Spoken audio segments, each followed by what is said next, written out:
سرکار مدینہ صلی اللہ تعالی علیہ وسلم کا فرمان عافیت نشان ہے، اے لوگو بے شک بروز قیامت اس کی دہشتوں اور حساب کتاب سے جلد نجات پانے والا شخص وہ ہوگا جس نے تم میں سے مجھ پر دنیا کے اندر بکثرت درود شریف پڑھے ہوں گے۔ ہم الحمدللہ ہر جمعے ہی تقریباً یہ حدیث پاک سنتے ہیں کہ جس کا مضمون ہے کہ جو کوئی شخص جمعہ کے دن 200 بار درود پاک پڑھے، حدیث پاک کے مضمون کے مطابق اس کے 200 برس کے گناہ معاف کر دیے جاتے ہیں۔ صلو علی الحبیب صلی اللہ تعالی علی محمد صلی اللہ علیہ وسلم۔ حضرت اسماعیل کے بارے میں حکم ہوتا ہے 7 سال کی عمر، ایک روایت کے مطابق، ٹھیک ہے۔ خواب میں آپ کو کہا جاتا ہے آپ نے 3 راتوں تک مسلسل خواب کہ اپنے بیٹے کو ذبح کرو۔ اگین ذرا سمجھیے گا قربانی کا لیول، 99 ایئرز کی دعا کے بعد بیٹا ملا ہے۔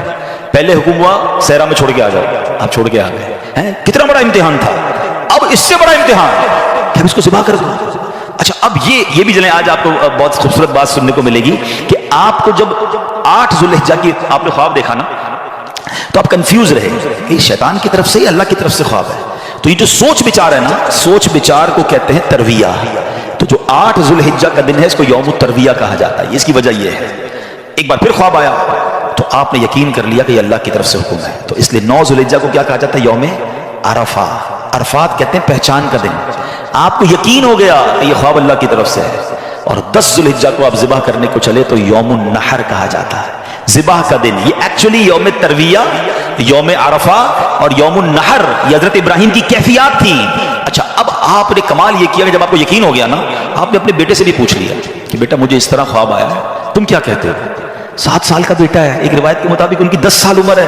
اللہ اکبر، وہ بیٹا بھی کیسا ہے؟ جب آپ نے بیٹے سے پوچھا تو بیٹا کہتا ہے ابو جی یا بنیا انی ارا فی المنام، قرآن میں یہ الفاظ موجود ہیں، انی اذبحک فانظر ماذا تری، اے میرے بیٹے میں نے خواب میں دیکھا کہ میں تجھے ذبح کر رہا ہوں، تیری کیا رائے ہے؟ ہائے ہائے، بیٹا کیا کہتا ہے؟ یا ابت افعل ما تؤمر، اے والد صاحب کیجئے جس بات کا آپ کو حکم دیا جا رہا ہے، ستجدونی انشاءاللہ من الصابرین، خدا نے چاہا تو قریب ہے آپ مجھے صابر پائیں گے، صبر والا پائیں گے۔ اللہ اکبر۔ اور ایسا ہی ہوا، آپ اپنے بیٹے کو لے کے جا رہے ہیں، آپ نے اپنی بیوی ہاجرہ کو کہا اس کو تیار کر دو میں کہیں لے جا رہا ہوں، بتایا نہیں ماں کو، انہوں نے بڑا تیار کیا ان کو۔ آگے گئے تو اب شیطان اتنی بڑی قربانی کو کیسے ہضم کرتا، فوراً گیا بی بی ہاجرہ کے پاس، اے ہاجرہ پتہ ہے تمہارے شوہر کہاں جا رہے ہیں آپ کے بیٹے کو لے کر؟ کہاں جا رہے ہیں؟ کہا ذبح کرنے جا رہے ہیں۔ کہا نہیں وہ تو کسی سے ملانے لے جا رہے ہیں، تیار کر کے لے گئے۔ کہ نہیں وہ ذبح کرنے جا رہے ہیں، کیونکہ باپ بھی بیٹے کو ذبح کرتا ہے۔ بی بی ہاجرہ کہتی ہیں، اب شیطان کہتا ہے کہ ہاں اس لیے کر رہے ہیں کہ اللہ کا حکم ہے۔ کہا اللہ کا حکم ہے پھر ٹھیک ہے میں راضی ہوں۔ ہائے ہائے ہائے، رب کا حکم ہے نا، کیسی ماں تھی؟ کہتی پھر میں راضی ہوں۔ شیطان کا ادھر بس چلا نہیں، حضرت اسماعیل کے پاس پہنچا، کہا بیٹے تمہیں پتا تمہارے ابو کہاں لے جا رہے ہیں؟ کہا ابو کہیں لے جا رہے ہیں مجھے، کہ تمہیں ذبح کرنے لے جا رہے ہیں۔ کہا کوئی باپ بھی بیٹے کو ذبح کرتا ہے؟ کہا اللہ کا حکم ہے، اللہ کا حکم ہے پھر میں بھی راضی ہوں۔ سبحان اللہ۔ اب جب حضرت اسماعیل نے حضرت ابراہیم کو پتہ کیا کہا کہ والد صاحب اب آپ ذبح کرنے لگے نا، 2-3 میری گزارشات ہیں، ذرا اچھے طریقے سے باندھ دیجیے گا، کہ ایسا نہ ہو کہ جب مجھے آپ ذبح کریں تو میں زیادہ تڑپوں تو میرے خون کے چھینٹے آپ کے کپڑوں پر گریں گے تو آپ کے کپڑے خراب ہوں۔ چھری کو ذرا تیز کر لیجیے گا تاکہ مجھے تکلیف کم ہو، مجھے الٹا لٹا کے ذبح کیجیے گا تاکہ آپ میرا چہرہ نہیں دیکھ سکیں، اور ہاں یہ جو میرا کرتا ہے نا میری ماں کو دے دیجیے گا تاکہ اس کو بیچاری کو تسلی ہو جائے۔ کیا دنیا نے ایسی قربانی دیکھی ہے؟ ناظرین عید کا شاندار تحفہ آپ کو دینے جا رہا ہوں، ایک بڑا ہی مختصر بہت شارٹ وظیفہ ہے مگر کمال کا اجر ہے۔ عید کا دن بھی نیکیوں میں گزاریے۔ وظیفہ کیا ہے؟ جو شخص عید کے دن 300 مرتبہ سبحان اللہ و بحمدہ پڑھے اور تمام فوت شدہ مسلمانوں کی یعنی جو دنیا سے چلے گئے مرحومین ہیں ان کی ارواح کو، ان کی روحوں کو ایصال ثواب کرے تو ہر مسلمان کی قبر میں 1000 انوار داخل ہوتے ہیں، اور جب یہ پڑھنے والا خود مرے گا تو انشاءاللہ اللہ کی رحمت سے اس کی قبر میں بھی 1000 انوار داخل کیے جائیں گے۔ سبحان اللہ و بحمدہ 300 بار پڑھنے میں بہت تھوڑا وقت لگتا ہے، انشاءاللہ مرحومین کا بھی بھلا ہو جائے گا، پڑھنے والے کا بھی بھلا ہو جائے گا۔ امید کرتا ہوں اس عید کو یہ وظیفہ ضرور کریں گے اور اس میسج کو بھی عام کریں گے۔ اب سنو، حضرت ابراہیم نے بالکل ویسا ہی کیا، آپ کو باندھ بھی دیا، آپ کو لٹا بھی دیا ہے، اور آپ نے چھری چلا بھی دی۔ چھری کا کام کاٹنا ہے، اللہ چاہے تو چھری نے کام نہیں کرنا نا، آپ نے اپنا کام پورا کر دیا، وہ تو کر چکے جو کرنی بشر کی ہے۔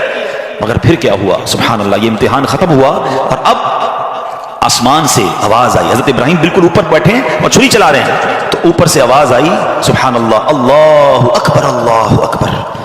آپ نے جب سر اٹھایا تو دیکھا جبریل امین جنت سے مینڈھا دمبا لے کر آ رہے ہیں، تو آپ سمجھ گئے میرے امتحان کا وقت پورا ہو گیا ہے۔ بے شاختہ آپ کی زبان سے نکلا لا الہ الا اللہ واللہ اکبر، تو حضرت اسماعیل تو نیچے لیٹے ہوئے تھے، وہ بھی سمجھ گئے کہ لگتا ہے ہمارا امتحان پورا ہو گیا. وہ کہتے ہیں اللہ اکبر وللہ الحمد. یہ جو عید والے دن تسبیح پڑھتے ہیں نا، کیا یونیک تسبیح ہے، کیا یونیک تکبیر ہے. کن تین شخصیتوں کی زبان سے نکلا ہے؟ پہلا پارٹ حضرت جبریل کی آواز میں is the middle part of that تکبیر حضرت ابراہیم نے ادا کیا ہے، اور آخری حصہ ہے حضرت اسماعیل کی زبانی. ذرا سوچو تو صحیح کیسا منظر ہوگا. ذرا مل کے تکبیر پڑھیں اور اس منظر کو یاد کریں. اللہ اکبر اللہ اکبر لا الہ الا اللہ واللہ اکبر اللہ اکبر وللہ الحمد. اللہ اکبر اللہ اکبر لا الہ الا اللہ واللہ اکبر اللہ اکبر وللہ الحمد. ہمارے بچے، ہماری فیملی قربانی کو ہم نے فیسٹیول بنا دیا ہے. گائے آ رہے ہیں، بکرے آ رہے ہیں، انجوائے ہو رہا ہے، گھوم آ رہے ہیں، پھر آ رہے ہیں، پھر باربیکیو پارٹیاں. کبھی تو یاد کرو یار کیا ہوا تھا، یہ کیوں کر رہے ہیں قربانی، یہ کیسی قربانی کی داستان ہے. کب بتائیں گے ہم، کب اس کو سوچے تو صحیح. ہمیں خدا کی قسم ایک بار ان کو ہمیں زندگی میں اگر ہمیں بھی یہ کہہ دیا جائے کہ چلو ہر سال نہیں، زندگی میں ایک بار آپ بھی اپنا ایک بچہ ذبح کرو، کیا حال ہوگا. کتنی بڑی آسانی، بکرے کاٹو، گائے کاٹو، خود ہی کھاؤ، انجوائے کرو. شریعت نے کتنا آسانی کر دی ہم پر. لیکن اس قربانی کو تو یاد کریں نا. پھر اس سے سیکھنے کو کیا ملا کہ یہ وہ لوگ تھے کہ جن کی ان واقعات کو پڑھ کر کبھی تو احساس ہو یار کہ کبھی مال کی قربانی دینی پڑے تو میں حاضر، کبھی وقت کی قربانی دینی پڑے تو میں حاضر، کبھی اپنی خواہشات کی، اپنی ڈیزائرز کی قربانی دینی پڑے تو میں اللہ کے لیے دوں گا. اور اللہ وہ دن لائے جب جان کی قربانی دینی پڑے تم بھی اب پیچھے نہ ہٹے کہ یا اللہ جان بھی دے رہی ہے، تو نے تو دی نا جان، اے اللہ میں راضی. بھائی میری نظروں سے اوجھل ہو گئے. سبحان اللہ سبحان اللہ. دو بڑی اہم باتیں پتہ چل رہی ہیں اس سے. ایک تو کسی غریب کی مدد کرنا، ہمیں نہیں معلوم کہ ہم کسی کی مدد کر رہے ہیں، اس کے دل سے کیسی دعا نکل رہی ہے، اس کے دل میں کیسی راحت پہنچ رہی ہے، اور ہمارے نہ جانے کتنے گناہ معاف ہو جائیں، اللہ کی رضا حاصل ہو جائے، جنت مل جائے. اور دوسرا جو قربانی ہے سبحان اللہ، یہ انشاءاللہ جنت کی سواریاں بنیں گی، پل صراط کی سواریاں بنیں گی. آئیے ناظرین میں آپ کو نبی پاک علیہ الصلوۃ والسلام کی قربانی کے حوالے سے کچھ حدیثیں سناتا ہوں. پیارے آقا علیہ الصلوۃ والسلام فرماتے ہیں کہ قربانی کرنے والے کو قربانی کے جانور کے ہر بال کے بدلے میں ایک نیکی ملتی ہے. We can't able to count our hair. ہم اپنے سر کے بال نہیں گن سکتے، تو قربانی کے جانور کے سر پر کتنے بال ہوں گے، یہ پورے جانور پر کتنے بال ہوں گے. تو جانور کے جتنے بال ہیں، ہر بال ایوری ہیئر کے مقابلے میں اسے ایک نیکی ملتی ہے. یعنی اٹ مینس اگر کوئی قربانی کرتا ہے تو اسے ملینز اینڈ ملینز نیکیاں ملتی ہیں. مبارک ہونے جو قربانی کرتے. ایک اور جگہ نبی پاک علیہ السلام فرماتے ہیں جس نے خوش دلی سے طالب ثواب ہو کر قربانی کی تو وہ آتش جہنم سے حجاب یعنی روک ہو جائے گی. یعنی قربانی دیر آر ٹو کنڈیشنز، خوش دلی کے ساتھ، اوپن ہارٹڈلی، بوجھ سمجھ کر نہیں، برڈن سمجھ کر نہیں، خوش دلی کے ساتھ، اور پھر ثواب کی نیت سے کی. ہاں یہ الگ بات ہے کہ کچھ لوگ قربانی دکھلاوے کے لیے کرتے ہیں، مجھے پتا چلے میں کتنے پیسے والا ہوں اور جناب میں کتنی بڑی بڑی قربانی کرتا ہوں. بالکل بڑے جانور کرنے چاہیے، ہیلدی جانور کرنے چاہیے، مہنگے جانور بھی قربان بالکل اللہ کی راہ میں خرچ کرنا چاہیے، لیکن نیت اللہ کی رضا، لوگوں کو دکھانا نہیں. تو پھر انشاءاللہ یہ جانور، یہ قربانی جہنم کے مقابلے میں آڑ بن جائے گی، روک بن جائے گی. ایک اور جگہ سرکار دو عالم علیہ السلام نے اپنی